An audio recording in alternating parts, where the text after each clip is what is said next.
The chamber was cold the way it was always cold, not from any failure of the heating system, but because 17 species had argued for 17 years about what temperature counted as neutral, and the compromise had landed somewhere that satisfied no one and froze everyone equally. Nora Calloway sat in Earth's designated seat in the back row and thought about her coffee. It had gone cold 11 minutes ago. She knew this because she had been watching it the way a person watches something they are choosing not to do anything about. The cup sat on the table in front of her, ceramic, unremarkable, still giving off the ghost of steam. Around her, the chamber of accord hummed and clicked and breathed with the sound of 400 years of alien bureaucracy keeping itself alive. Speaker Olmveth was talking. He was almost always talking. He spoke in the way that very old, very careful creatures spoke, in circles that looked like lines, in statements that sounded like questions, in agreements that meant refusals. He had been doing this for 40 years. Nora had been listening for 14 of them. She smiled at him across the chamber floor. He smiled back. Neither smile meant anything, it looked like. Beside her, Lieutenant Danny Osei was writing. Danny was always writing. She wrote the way some people breathe, constantly, without thinking about it, as if stopping would be dangerous. Her stylus moved across the data pad in small, quick strokes. She had a gift for listening to alien bureaucrats say nothing and transcribing it with complete accuracy. The committee, Olmveth was saying, through his translator collar, has completed its procedural review of humanity's submitted trade route proposals, subsections 14 through 22, and has determined that additional review is required before a formal recommendation can be issued. Nora wrote nothing. She already knew what he was going to say before he said it. She had known for 6 years. This was the 214th consecutive session in which Earth's trade proposals had been sent back for additional review. The proposals themselves had not changed in 8 months. The committee that reviewed them had not changed its objections. It simply continued to require more review, in the way that a drain continues to require more water, endlessly, without progress, without conclusion. Danny passed her a data pad under the table. A new file had just come through on the Secure Earth channel. Nora took it without looking, held it flat against her knee, and kept her eyes on the chamber floor. Olmveth was still talking. 3 other speakers had requested the floor. Arbiter Seath, ancient and gray and quiet in his central chair, was watching the room the way old mountains watch weather. Nora looked down at the data pad. She read the file summary. She read it again. The document was called Resolution 7 Gamma. It had been filed 6 days ago, reviewed in closed session, and passed this morning by a vote of 14-3. It reclassified 11 of Earth's 17 outer colony worlds as uninhabited resource zones under conclave territorial law. The reclassification stripped Earth of legal claim to those worlds. Effectively, quietly, without announcement, without warning, the conclave had just taken 11 human colonies. In one document. On a Tuesday. Nora set the data pad on the table in front of her with the specific gentleness of someone who was choosing, very carefully and very deliberately, not to do something else with it. Danny's stylus stopped moving. Danny did not look at the data pad. She looked at the coffee cup. It had been 11 minutes. Nora had not touched it. In 6 years of working together, Danny had learned to read Nora the way sailors read water, by what wasn't moving rather than what was. The coffee cup was the tell. The coffee cup had never been wrong. Something had happened. Something large. Olmveth finished his statement and opened the floor to secondary speakers. A representative from the Thelk Union began a long procedural complaint about cargo corridor spacing. Nora listened without appearing to listen. This was another skill she had, the ability to seem present in a room while her mind was somewhere else entirely, moving through information the way a person moves through a building they know in the dark, no hesitation, no wasted steps. She was thinking about the 11 colonies. She knew all of them by name. She had visited 4. She knew the population counts, the resource outputs, the names of the lead administrators. She knew that Colony 7, officially designated EC-07, informally called New Decatur by the 30,000 people who lived there, had a school that had just been built with Earth-funded materials. She knew that Colony 12 had a water processing system that took 8 years and 4 budget cycles to approve. 30,000 people on Colony 7 alone. Multiply by 11. The math was not complicated. She picked up her coffee cup and drank what was left of it, cold, without changing her expression. She set it back down. She folded her hands on the table. She looked at the chamber floor, where Olmveth was now nodding along to the Thelk representative's complaint with the polished attention of a creature who had perfected the art of looking like he cared. 40 years, she thought. He had been doing this for 40 years. Long before Nora. Long before the previous liaison, and the one before that. The Verith Conclave had been slowly, carefully, procedurally shrinking Earth space in the Conclave for 4 decades, and they had done it the same way you empty a room, one small thing at a time, nothing dramatic, nothing that looked like what it was. Danny leaned close. Her voice was barely a breath. How bad? Nora did not look at her. 11 colonies. Danny's stylus fell off the table. It hit the floor with a small, sharp sound. 3 nearby delegates glanced over. Danny picked it up. She straightened. She put her eyes back on her data pad and held them there and did not move her face into anything that could be read. Okay, Danny said, very quietly. It was not a response to new information. It was the sound of a person deciding to stay standing. Nora looked across the chamber at Speaker Olmveth. He was still talking. He was always talking. He was good at talking, at filling space with sound that looked like meaning, at making every conversation feel like it was going somewhere when it was in fact going nowhere, at being so perfectly, so surgically polite that the knife never showed. He had a gift. Nora had admired it once, in the early years, the way you admire a complicated machine even when it is working against you. She did not admire it now. She thought about the 48 procedural objections she was going to file tonight. She thought about the documentation she had been building for the past 6 years. She thought about the channel she was going to open after the session ended, the one that did not go to the conclave. She smiled at Olmveth across the room. He smiled back. Behind his eyes, she saw the very small flicker of something that was not quite confidence and not quite comfort. He thought he knew what her smile meant. He had thought that for 14 years. He was wrong. He had always been wrong. Danny was watching the coffee cup again. Nora had not ordered a second one. In 6 years, Nora always ordered a second coffee. Not tonight.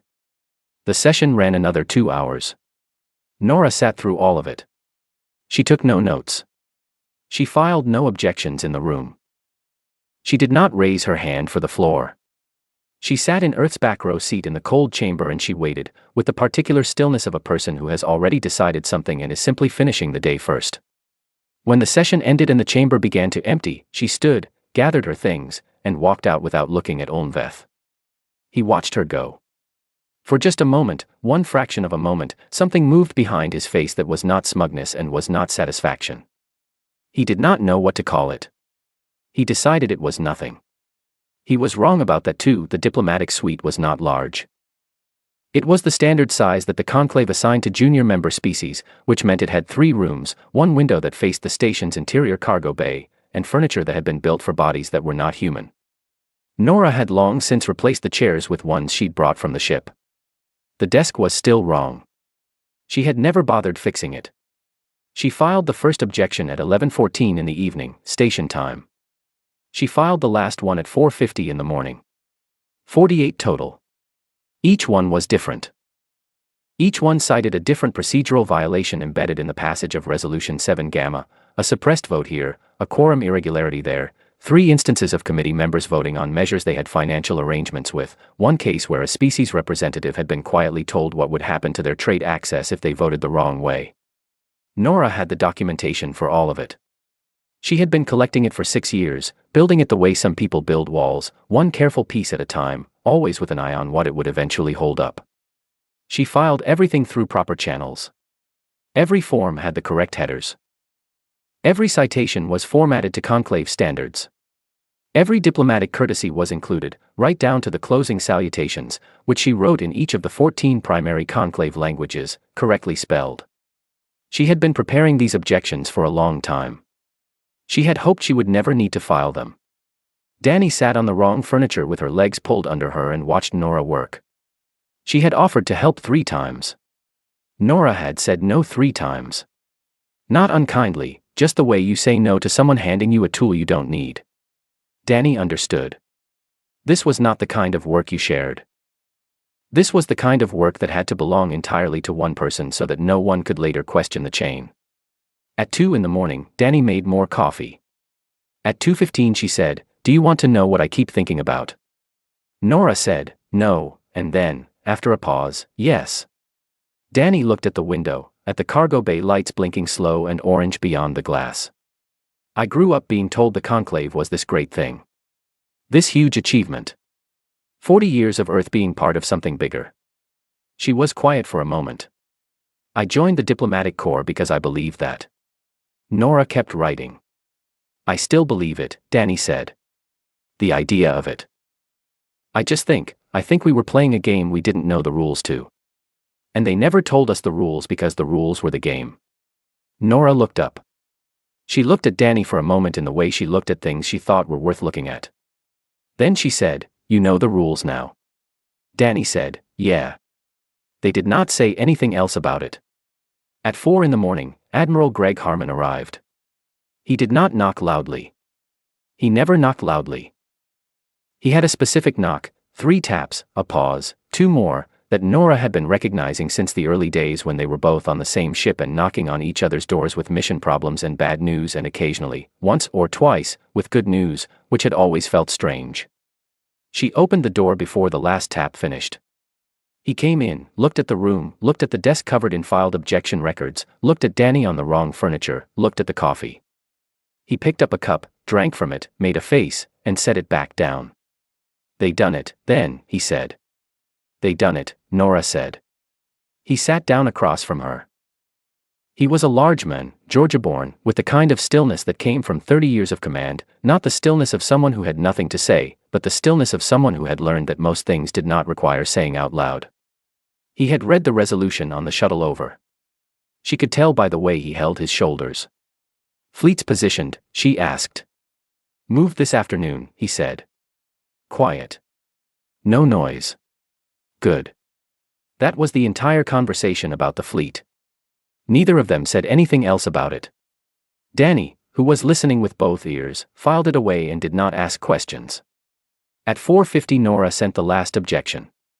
She closed the filing system. She sat for a moment with her hands flat on the desk, not moving, looking at nothing in particular. "All 48?" Harmon asked. "All 48. He nodded once. "And you know what they'll do?" "Yes," she said. "I know what they'll do." She was not wrong. The formal acknowledgement came at 8 a.m. It came as one document. It confirmed receipt of all 48 objections and stated that all 48 had been reviewed by the conclave's procedural committee and found to be without sufficient grounds for formal action. Reviewed and dismissed. All 48. In one document. Sent before she had filed number 20. Danny read the acknowledgement over Nora's shoulder. She read it twice. "They wrote the dismissal before you filed the objections." "Yes," Nora said. "So the whole thing, the objection process, it was never." "No," Nora said. "It was never." Danny sat down slowly in the wrong chair. She thought about the 4 years she had spent studying conclave diplomatic procedure in school. She thought about the professors who had taught it like it was a living thing, something real and breathing and fair. She felt the floor of a certain belief shift under her feet, not collapse, just shift, the way ground shifts before it decides what it's going to do next. Nora was not sitting down. She was standing at the window, looking at the cargo bay lights, which were still blinking slow and orange in the same rhythm they had blinked all night. "Ma'am," Danny said. "What do we do now?" Harmon answered before Nora could. "Now," he said, "she files." Danny looked at him. "Files what?" "They just dismissed everything." "Not with them," he said. Nora turned from the window. She opened a channel on her console, a different one Danny had not seen her use before. It did not route to the conclave. The header codes were different. The encryption was heavier. She sat down and began to write. Danny watched the console. The outgoing address was flagged with a routing tag she recognized from her 3rd year of training, a tag that meant the message was going to multiple recipients simultaneously. Not 2 or 3. The routing tag was rated for up to 240 simultaneous sends. She looked at Nora. "How long have you been putting this together?" Nora said, without looking up, 6 years. Danny looked at the 48 filed objections on the desk. She looked at the dismissal notice. She looked at Nora. She thought, so the objections were never the move. They were the record. Proof, sitting in the official conclave archive forever, time-stamped, that Earth had tried. That Earth had asked through every proper channel and been refused every time. That when what came next came, whatever it was, no one could say Earth had not been patient. No one could say Earth had not tried. Nora finished writing. She reviewed the message once. She sent it. The console showed 212 successful sends. She closed the channel. She picked up the cold coffee. She drank it. She stood up. Get some sleep, she said to both of them. Session opens in 4 hours. Harmon said nothing. He finished his own coffee, stood, and left with the same quiet he had arrived with. Danny did not sleep. She sat in the wrong chair and looked at the window and thought about what it meant that the floor had been shifting this whole time and the humans in the room had known it and had been building anyway, not on the shifting ground, but on something under it. Something that had been patient, the way foundations are patient. The way deep water is patient. Still on the surface, moving underneath, going somewhere no one watching from above could see. She thought, they have been doing this for 6 years. She thought, and Olmveth has no idea. Outside, the cargo bay lights blinked on. Blinked off. Blinked on again. In 400 years of conclave history, no junior member species had ever called an emergency session. The rule existed on paper, technically available to all member species, the way emergency exits exist in buildings, everyone knows they're there, no one expects them to be used, and the moment someone uses one, the entire room realizes they had quietly assumed they never would. The notification went to all 17 member delegations at 6 in the morning. It was filed correctly, with all proper headers, in all 14 primary conclave languages, with the correct emergency session request code and the correct documentation of grounds. Everything about it was procedurally perfect. It was filed by Earth. Olmveth read it twice. Then he called his full delegation together in his suite and stood at the head of the table and said nothing for almost a full minute, which was, for him, the closest thing to visible alarm he was capable of producing. The session was set for noon. Nora arrived early. She walked in alone.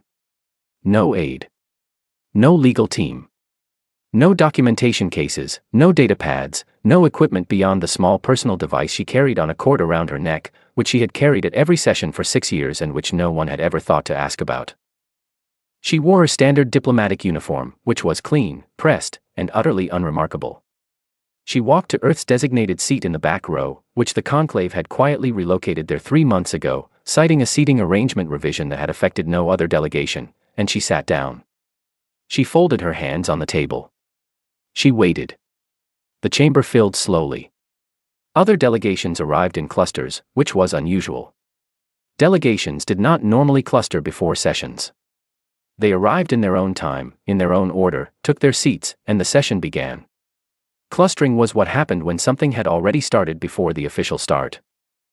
Danny came in last, alone, and sat in the public observation section rather than at the Earth table. Nora had told her to.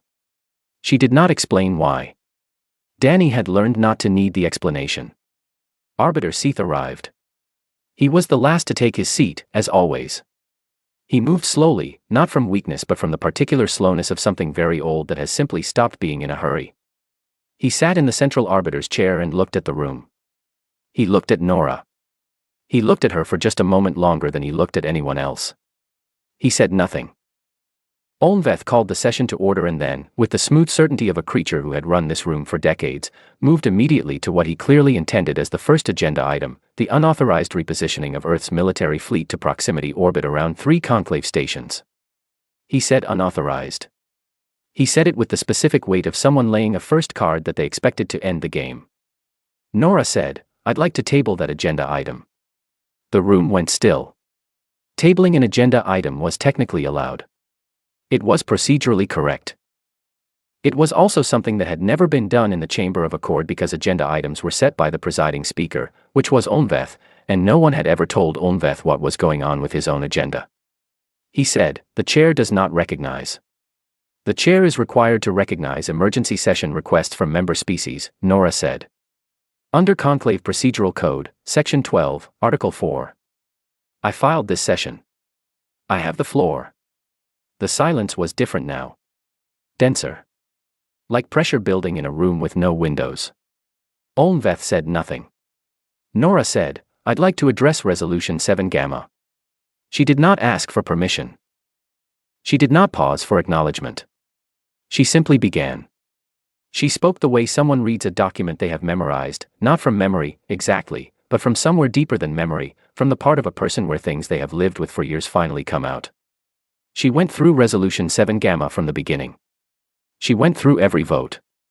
She named every procedural violation. She cited section numbers. She named dates. She named the conclave clerk who had altered the quorum record for the session in which the resolution was drafted. She named the 3 species delegations that had been told, in writing, what would happen to their cargo corridor access if they voted against the measure. She had the documents for all of it. She had the original altered quorum record and the unaltered version, side by side. She had the written communications to the 3 delegations.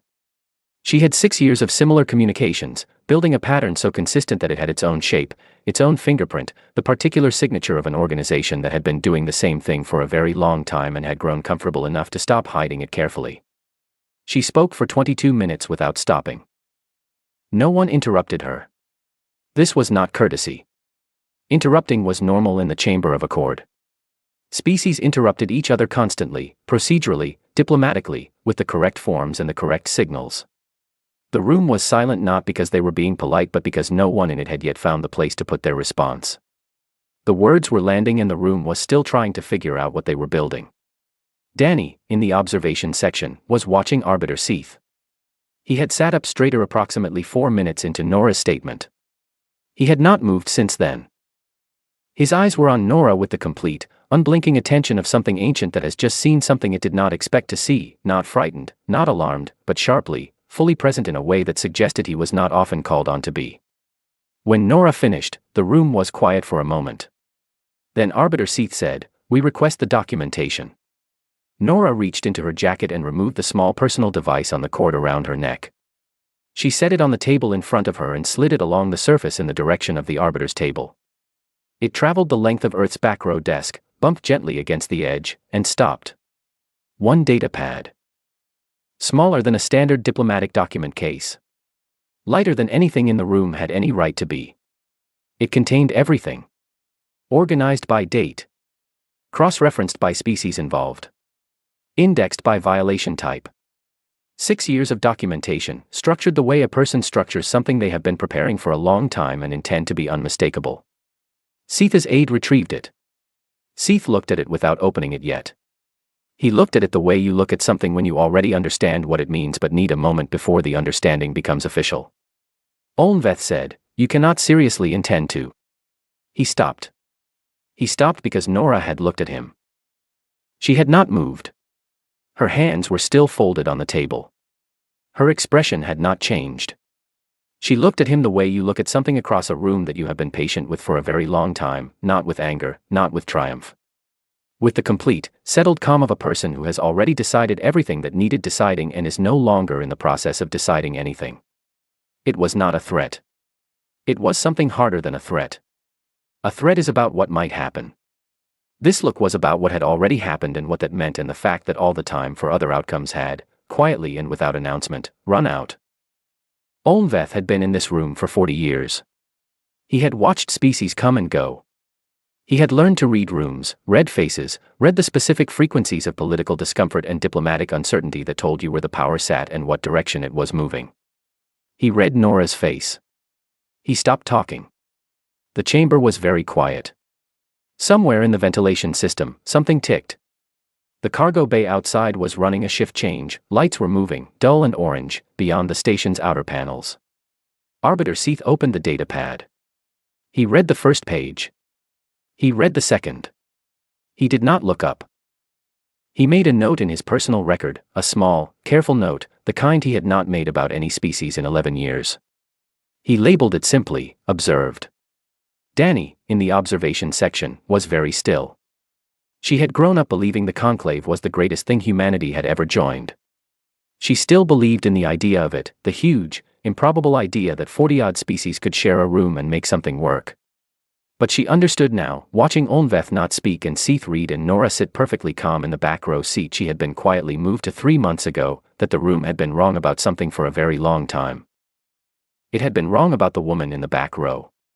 It had looked at her patients and seen a ceiling. It had been looking at a floor the conclave called a recess at 2:17 in the afternoon. This was unusual. Emergency sessions did not typically break for recess. They ran until they reached a conclusion or until the presiding speaker called an adjournment, which was a different thing requiring different paperwork. A recess in the middle of an emergency session meant that someone, or several someones, needed to talk to each other in a room that was not this room. Olmveth left the chamber with 4 members of his delegation moving in a tight cluster behind him, the way debris moves behind something falling. Nora stayed in her seat. She did not check her console. She did not call anyone.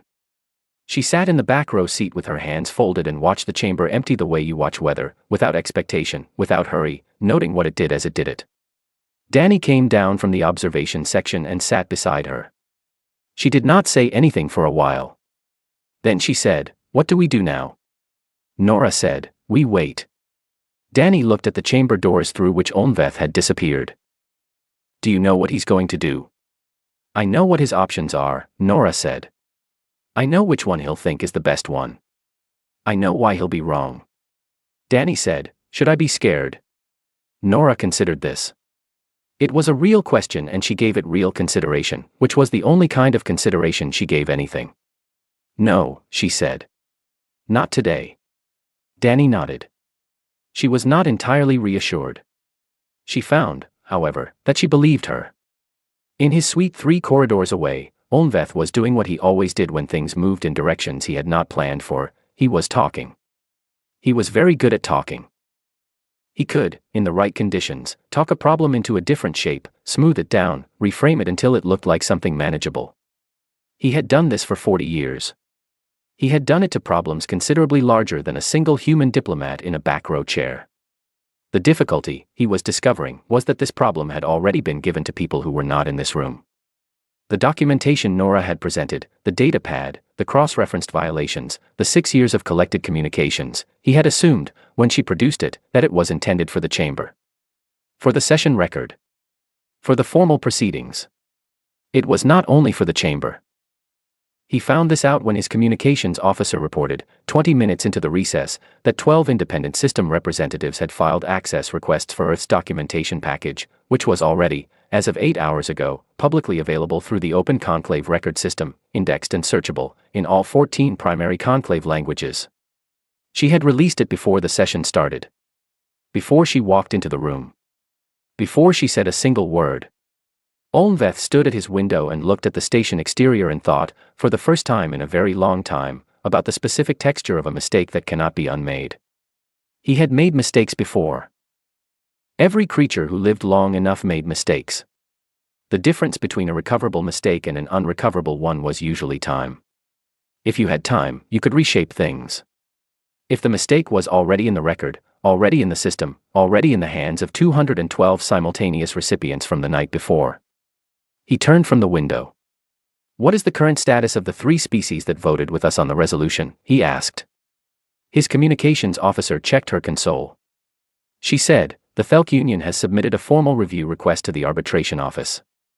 The Venn delegation has gone into internal session and is not responding to messages. The Rin Collective has formally requested Earth's legal counsel for assistance with a separate territorial matter." Olmveth said nothing. The Rin Collective had voted with his coalition on 14 consecutive measures. They had been a reliable part of his majority for 9 years. They had just asked Earth for legal help. Aboard the flagship of Earth's fleet, in standard orbit around Conclave Station Virith, Admiral Greg Harmon was drinking coffee. He was sitting in his command chair, which was the right size for a human body, because he had replaced the original 4 years ago with one he'd had made, and he was watching the station below through the forward viewport. The station was large and gray and full of 400 years of accumulated bureaucracy and alive in the way that things which have been running too long without inspection are alive, by momentum rather than intention. 17 human warships were in orbit with him. Not in formation. Not aggressive. Positioned the way you position things when you want them to be noticed without making a statement about being noticed, close enough to be present, far enough to be deniable, which meant not deniable at all, which was the point. His comms officer said, "Admiral, 3 conclave species delegations have submitted formal requests. They're asking for Earth representation in separate territorial disputes." Harmon looked at his coffee. He said. He drank it. It was bad coffee. It was always bad coffee. He and Nora had been sharing the same terrible supplier for 20 years, through 3 postings and 2 promotions and 1 situation in the outer belt that neither of them had put fully in writing. He had never once complained about the coffee. Some things you kept because they were constant, and constancy was its own kind of comfort. "Log the requests," he said. "Forward to Commander Calloway." "Yes, sir." He went back to watching the station. In the diplomatic suite, Danny was the one watching the internal conclave communication channels, which Earth should not have access to and which, she had recently discovered, Earth absolutely had access to and had had access to for longer than she had been alive. She was watching them the way you watch something you cannot quite believe is real, with the specific careful attention of a person trying to make sure they are reading it correctly. The channels were very busy. She said, to no one in particular, "So that's what they were doing for 6 years." Nora, from across the room without looking up, filing paperwork. Danny stared at her. "That's not what I'd call it." "I know what you'd call it," Nora said. "I'm telling you what it was." At 4 in the afternoon, Speaker Olmveth sent a message to the Earth diplomatic suite requesting a private meeting. Nora read the message. She read it once, which was all it required. She filed a formal response. It was correct in every procedural detail. The headers were right, the format was right, the diplomatic courtesies were correct in all 14 conclave languages. It cited procedural grounds, specifically Section 9, Article 7 of the Conclave's own Diplomatic Conduct Code, which stated that no active party to an open arbitration proceeding could request closed private meetings with opposing parties during the proceeding without prior arbiter approval. She declined the meeting. With his own rule. With a citation to the specific section of his own procedural code. She did not add anything to the message. No commentary.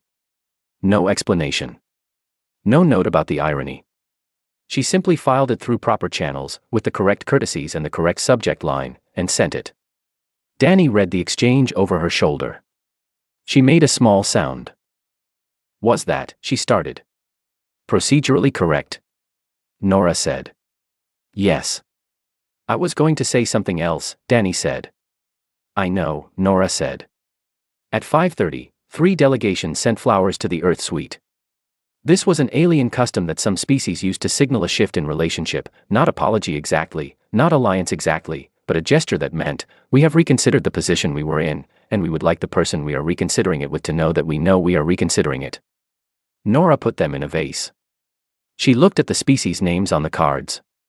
She noted them. She filed them under a folder she had labeled, some years back, simply, "Useful to remember."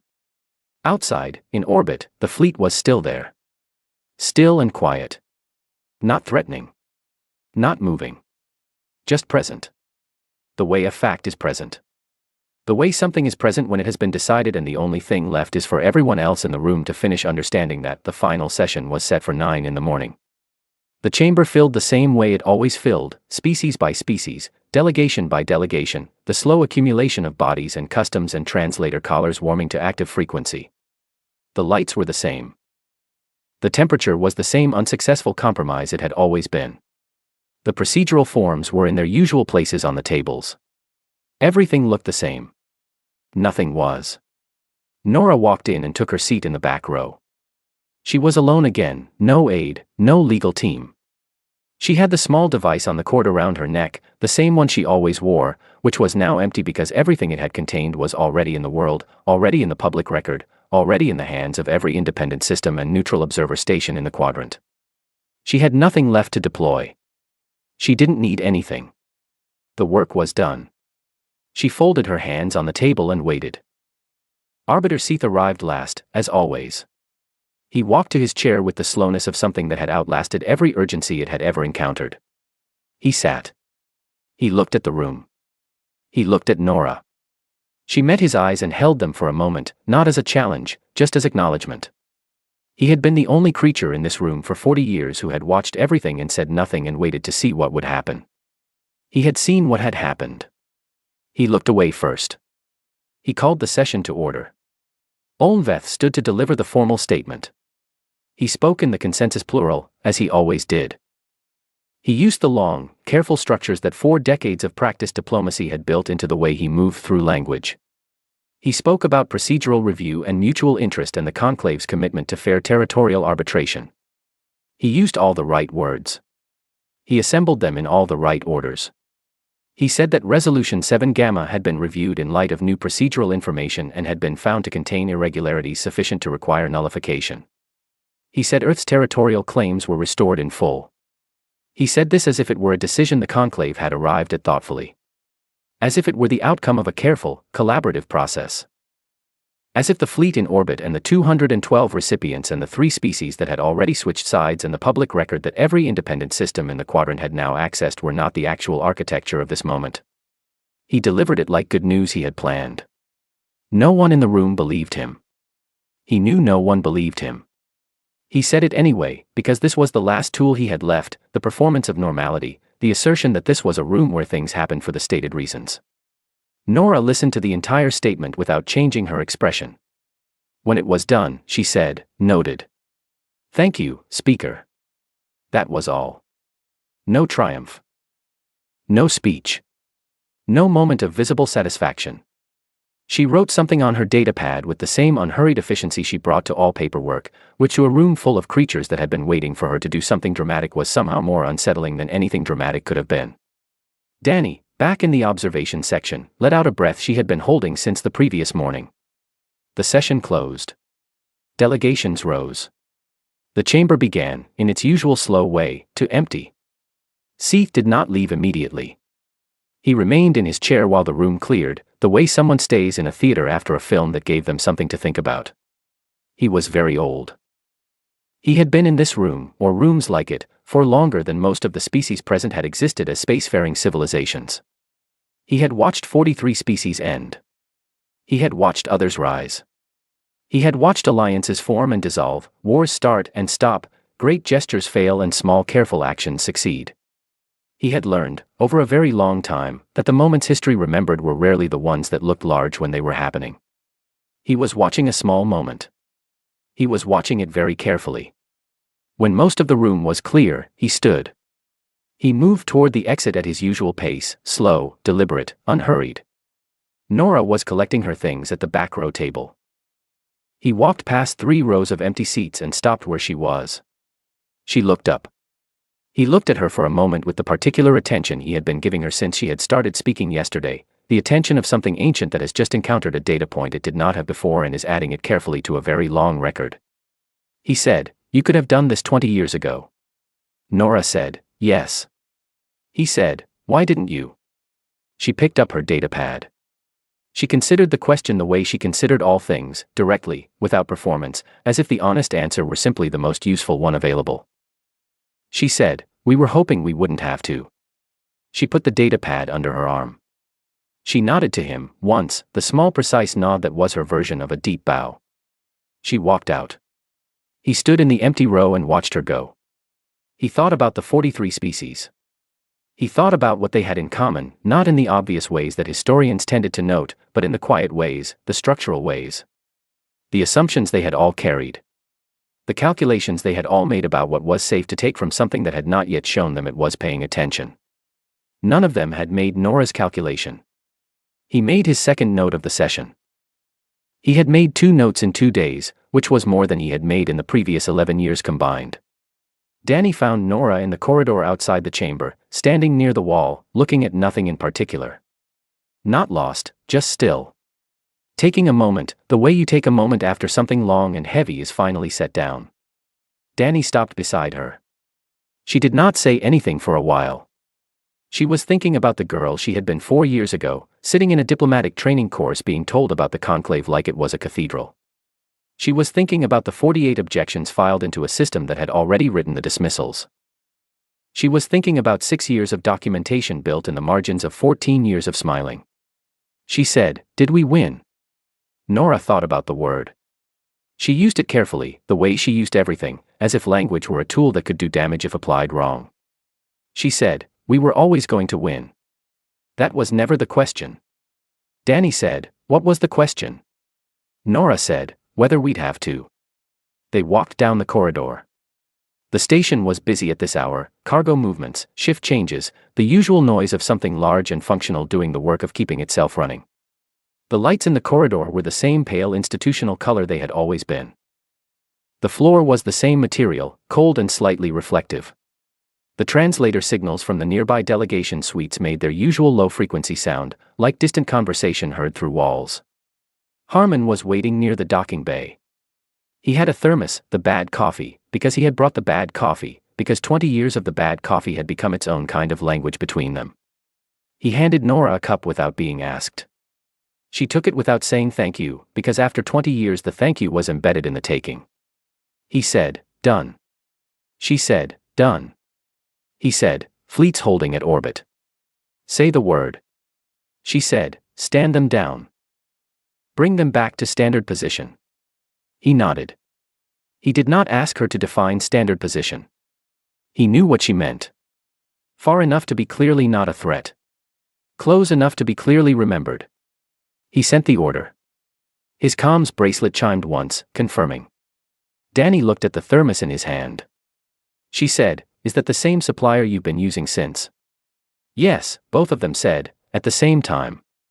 Danny looked at the ceiling. She said, "It's a terrible supplier." "Yes," they both said again. Somewhere behind them, in the chamber they had just left, a cleaning crew was already moving between the seats, collecting the procedural forms from the tables, resetting the room for the next session. They worked in the efficient, quiet way of people who do the same thing every day and have stopped noticing what happens in the room before they arrive. They would reset the tables. They would replace the forms. The chairs would go back to their places. The lights would stay the same pale institutional color. Everything would look like it had always looked.